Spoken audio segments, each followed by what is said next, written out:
welcome to the Sheep's Garden. I'm Elizabeth and I'm here in my studio, and today I want to spin some yarn.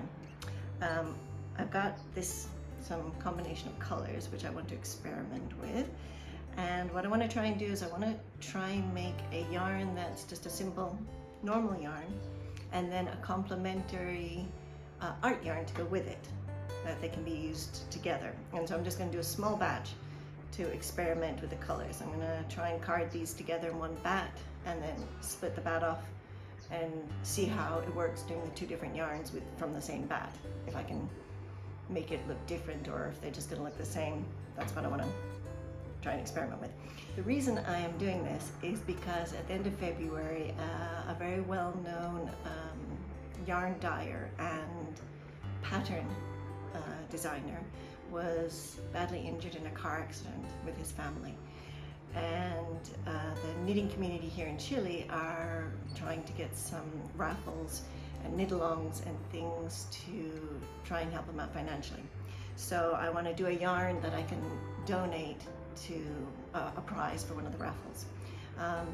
His name's Felipe. He's Mr. Wool on Instagram and in Ravelry and in YouTube, and he also has a Patreon account.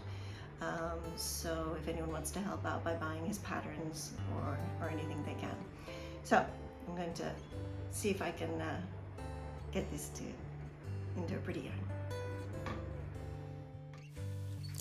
Okay, now I'm going to do a voiceover on this part of the video.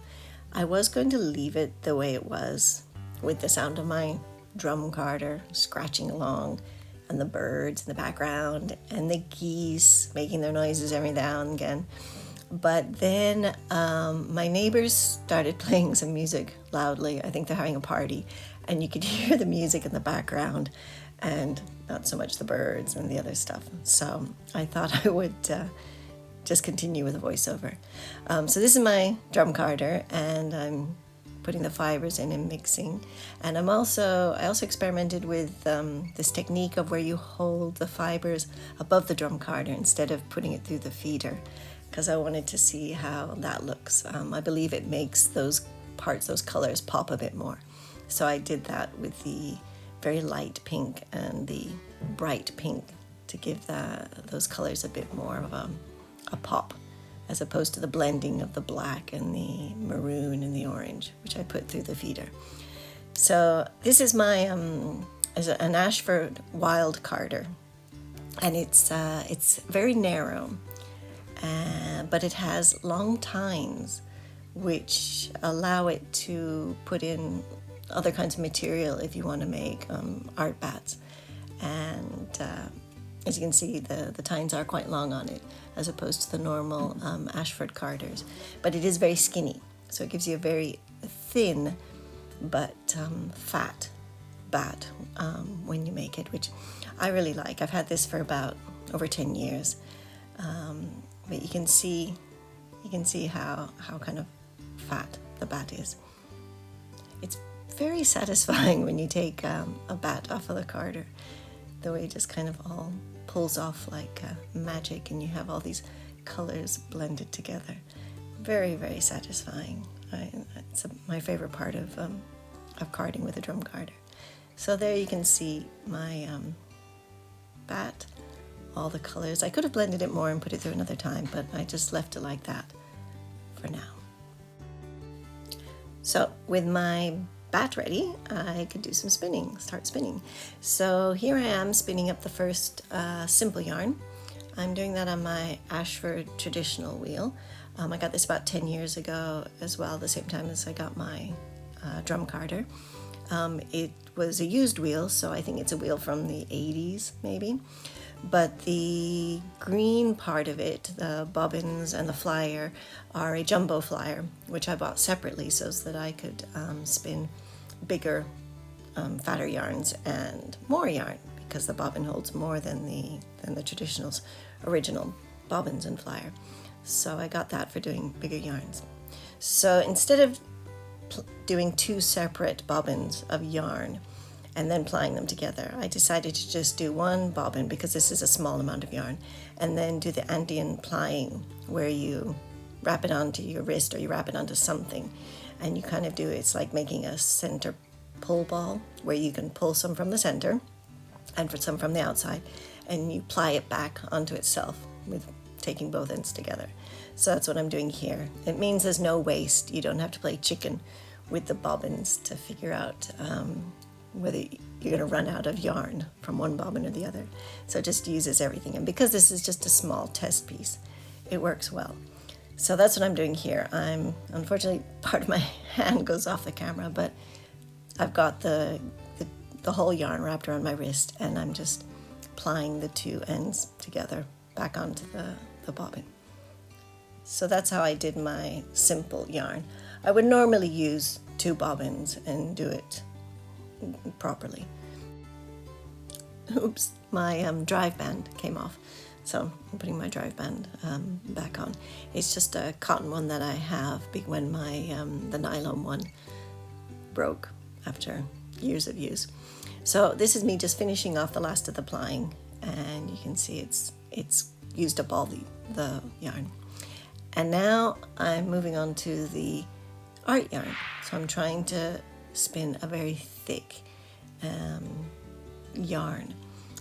Unfortunately, I should have done it on my country spinner, because this is what I had to do almost the whole way through. This is why I recently bought the country spinner, because trying to do anything that's thick or has texture with it, or any kind of lumps or bits in it, it snags on the hooks, or it just needs help going through, because it just can't fit through the orifice well. So I had to do a lot of this kind of stuff, which I've cut out of most of the video because it's not much fun to just see a slow moving. But you can see how I'm trying to do some thin bits and thick bits. I think I was actually overspun this yarn, because it was very twisty and kind of hard, and not really what the texture. I wanted it to be thick, but not so hard and not so twisty. I mean, some of that will come out when I ply it, but it was a bit over twisted, I think, for what I really wanted to do. But it's, I'm experimenting. That's why I'm doing this, so that I can experiment. So I finished this yarn, and then I did a little bit of black to ply it with, and then I moved over to my new country spinner, the Ashford Country Spinner 2, and I've only just bought this recently, and I am loving it. I've not used it that much, but it's so much easier to do these fat art yarns, and you can play around with the thick stuff going in, and you can fill up I've not even started to try and fill up the bobbin.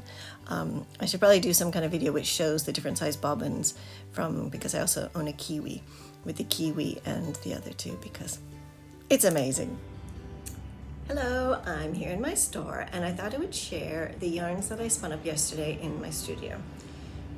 This is the first one, which is just the simple 2-ply, which you can see with the colors. Not completely blended. You can kind of get the different colors in there, but still very pretty, but just a simple yarn. And then I also have the art yarn, which I did, which is full of kind of I don't know if these are beehives or just big twists, little twists, but I'm pleased with it. I'm pleased the way it turned out and the way it looks, because it has lots of texture, lots of fun, and I think it goes nice with this one, and I think it could be used in a fun project together, complementing each other, maybe with some black also thrown in. I think that'll be nice. So I was really pleased with how the result of these, and I will hopefully spin up some more similar to this for the raffle, and there'll be a chance to win some of this. So thanks for dropping by. If you're not subscribed to my channel, please subscribe, and I will see everyone soon. Ciao.